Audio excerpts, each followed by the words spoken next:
বাঁচতে গেলে প্রত্যেকটা মানুষেরই পরিশ্রম করতে হয়। হয়তো কারো জীবনে পরিশ্রম খুব তাড়াতাড়ি আসে, আর কারো জীবনে পরিশ্রমটা একটু দেরি করে আসে। তবে দরিদ্র পরিবারের সন্তানদের পরিশ্রম খুব তাড়াতাড়ি আসে, তাই তারা অল্প বয়সেই পরিবারের সবার মুখে হাসি ফোটানোর জন্য পরিশ্রমের পিছনে দৌড়ায়। আর দেখবেন এই দরিদ্র পরিবারের মানুষগুলোর কপালটা এমনই হয়, ছাত্র জীবনের বয়স থেকে শুরু করে বৃদ্ধ বয়স অবধি কাজ করেই চলতে হয়। কারণ তারা জানে বিশ্রাম নেওয়ার জন্য তো আমার কবরের স্থান পড়েই আছে, এই জীবনটা না হয় পরিশ্রমের পিছনেই দৌড়াতে থাকলাম। তবে আজ বুঝি পরিশ্রমের রাস্তাটা কতটা কষ্টের, কতটা ভয়ঙ্কর।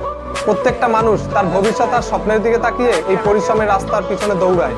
আর এই পরিশ্রমের রাস্তাটা হচ্ছে মরণ বাছনের রাস্তা। মরণ নিশ্চিত জেনেও কিছু কাজ আমাদের হাসি মুখে মেনে নিতে হয়, কারণ সবারই আশা স্বপ্ন ভবিষ্যৎ আছে।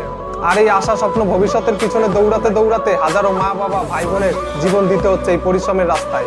পরিশ্রম শব্দটা 4 অক্ষরের হলেও রাস্তাটা অনেক লম্বা, যে রাস্তায় জন্ম থেকে মৃত্যু পর্যন্ত দৌড়ালেও কারো পরিশ্রম শেষ হয় না।